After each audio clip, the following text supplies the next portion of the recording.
Hello, I'm going to present our work entitled Signal Domain Representation of Symbolic Music for Learning Embedding Spaces. The concept of embedding spaces has emerged in the natural language processing field with the well-known word embeddings. The idea came from the fact that it is not possible to rely on the one-hot encoding for very large vocabularies like a language. Even if we limit it to 100,000 words, the dimensionality of the resulting space becomes way too large to be effective. So, the goal of the NLP field researchers was to find a relatively low dimensional space for encoding words efficiently. To do so, they create machine learning models which embed textual data through the co-occurrence probabilities of each word and train them to predict the words which will occur in a certain context. Basically, it's like a fill-in-the-blank exercise. The two models which have been the most successful are Word2Vec and Glove. Both of them produce very powerful self-structured spaces where the semantic relationships between words has been captured.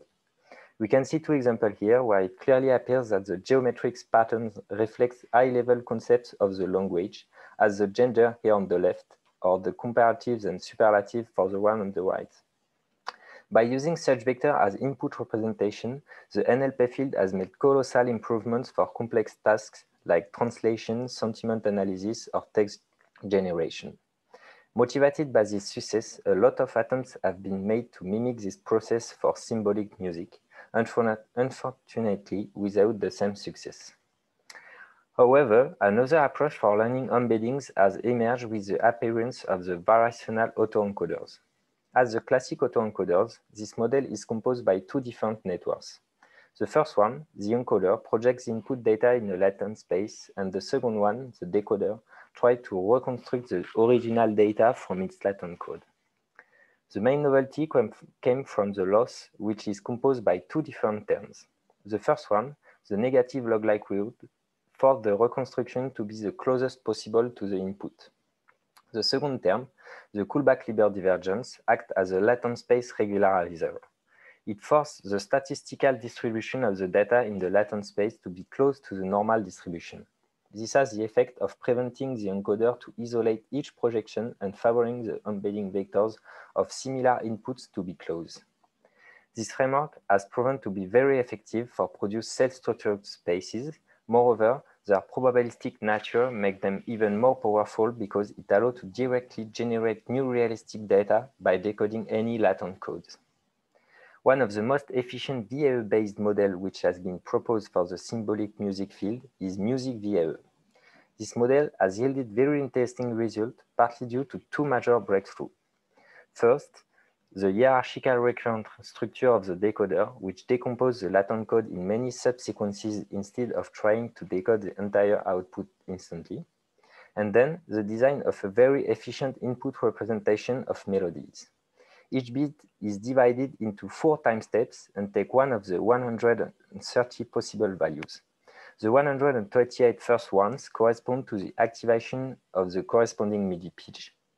The do-nothing event occurs when the currently active pitch do not change, and the not-off event put an end to the activation.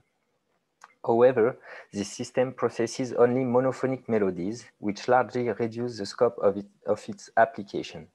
And to adapt it for polyphonic ones, the problem of the input representation arises. The most commonly used representation is the well-known piano roll. This easy-to-produce integer matrix describes MIDI pitches activation across time. It can handle every kind of music, but its properties make it inefficient for machine learning. Due to the small amount of notes played simultaneously, this matrix is really sparse. Moreover, as the time axis is discretized with a reference quantum, usually the 16th note, there are a large amount of frame repetition.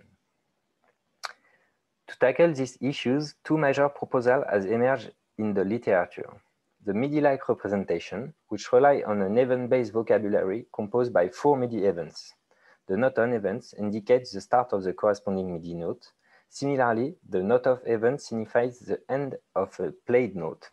The time shift event moves the time step forward by increments. And finally, the set velocity event, which changes the velocity applied to all subsequent notes until the next velocity event. This representation is very compact and tackles all the issues previously identified. However, the vocabulary used is very large, which makes the reconstruction problem more complex. And all the attributes corresponding to a given note may be encoded at very distant positions of a sequence. That is why the knot-tuple representation has been proposed. In this method, each note is represented by a tuple composed by 4 attributes: the time offset from the previous note, the pitch, the velocity, and the duration. The encoding of each attribute is categorical, with its own vocabulary instead of a large shared one. As the time offset and duration vocabularies can potentially be very large, both are separated into 2 smaller ones. The result is a tuple containing 6 elements for each note. In this paper, we propose a new method which allows to represent any polyphonic bars as an audio signal. In our context, this type of signal offers several desirable properties, notably the fact that it naturally contains polyphony as a sum of periodical functions oscillating at different frequencies. We can represent them in a time-frequency domain such as the short-term Fourier transform, which produces a spectrogram matrix. This process being invertible, we can retrieve the original waveform from the spectrogram. And finally, the efficiency of probabilistic models on raw audio signal has been demonstrated by the recent WaveNet model, which has obtained very good generation results. However, this representation can possibly suffer from 2 major flaws. First, its dimensionality, which can be very large and which are imposed by the higher frequency contained in the signal. Second, the transformation from one domain to another usually produces phase effects in harmonic signal, which can modify the original waveform and alter the invertibility of the process. So, our method is defined by the following steps. We start by computing the piano roll from the score. Then, we map each MIDI pitches of the matrix to prime numbers. This mapping has 2 desirable effects. First, it limits the harmonic relationships between each frequencies, and second, it restrains the higher frequency to a relatively small value, which drastically reduces the dimensionality of the resulting signal. We now consider our matrix as a pseudo-magnitude spectrogram. To be able to compute the inverse STFT, we need to transform this real matrix in a complex one. To do so, we add an imaginary part to it which plays the role of the signal phase. Finally, we can compute the inverse STFT and obtain the signal-like representation of the score. As we said it before, and thanks to the prime number mapping, this process is perfectly invertible, and by following the inverse procedure, we can retrieve the original score. In order to compare the efficiency of our representation with the other ones, we rely on the embedding space learning task. To do so, we use the music VAE architecture for the 4 representations and train them on a common dataset, the 4-voice harmonized chorals composed by Jean-Sébastien Bach. These chorals have the advantage of following very strict and non-musical theory rules, which allow to quantify how well the different learned spaces are organized along musical concepts. Furthermore, it is easy to make data augmentation by transposing each choral while respecting the pitch range of each voices to ensure that transposed chorals are still correct from a music theory standpoint. So, to compare the different learned spaces, we first relied on the reconstruction and KL divergence scores. Then, to analyze in a more musical point of view, we construct a synthetic dataset which follows the music theory rules of the Bach chorals. Note that this is only for evaluation purpose. None of these synthetic chorals have been seen during the training. We generate sequences of tonal function with first-order Markov chain. Then, we expand this sequence as a 4-voice realization by randomly picking chords in major triads, minor triad, diminished triad, and dominant sevenths. This defines what we call a skeleton. Based on them, we generate more sophisticated realization by using non-harmonic tones like passing tones, neighboring tones, suspensions, and retardations without fundamental changes in the chord progression. Finally, we store the information which links the skeleton and their corresponding realization and the tonality of each synthetic bar. Based on this corpus, we can analyze the behavior of different spaces with regard of the tonalities. Indeed, an adequate clustering of the different tonalities across the space would prove its capacity to encode this high-level musical information. In addition, we can compute the distance between a realization and its corresponding skeleton based on the number of non-harmonic tones. In this case, if the space is well organized, we expect these distances to evolve proportionally with the number of additional tones. For the reconstruction score, we relied on the same frame-level accuracy measure for all the 4 representations. We divide musical sequences into 16 frames and compute the accuracy as the ratio of correct and wrong active notes in each one of them.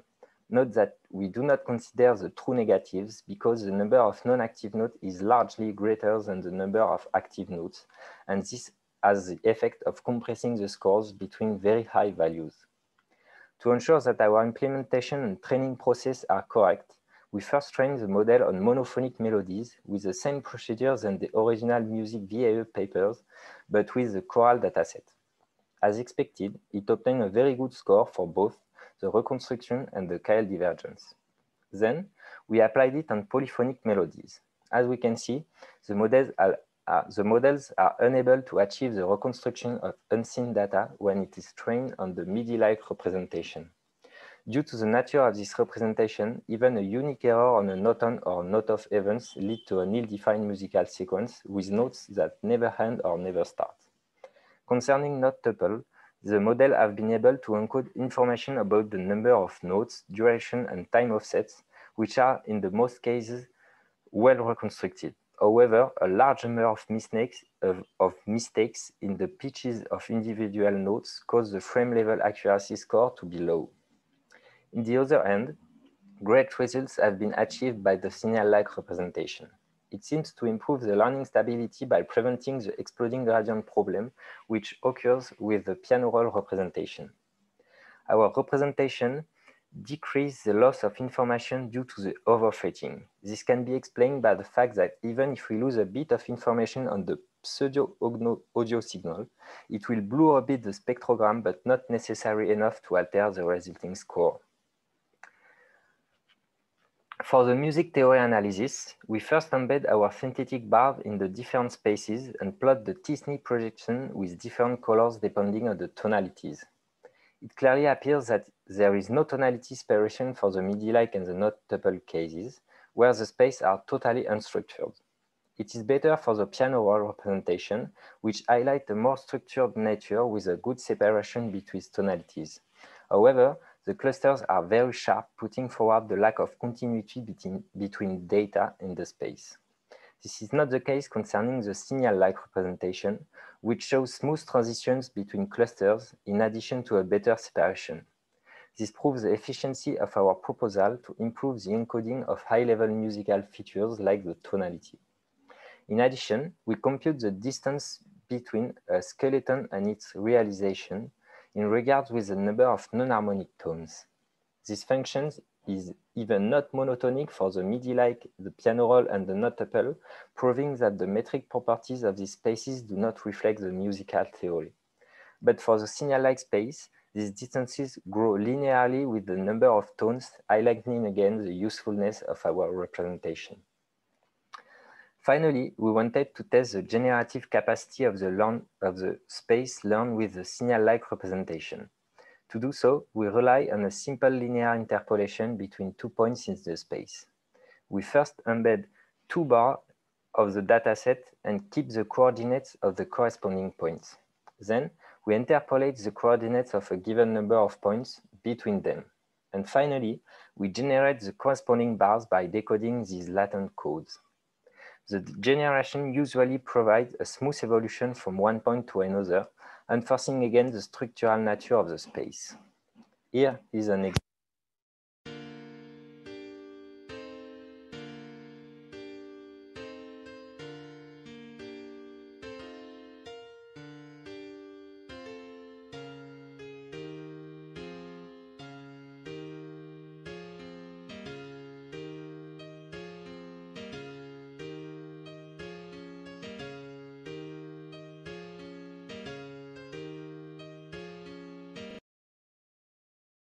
For future work, we plan to optimize the model for our representation.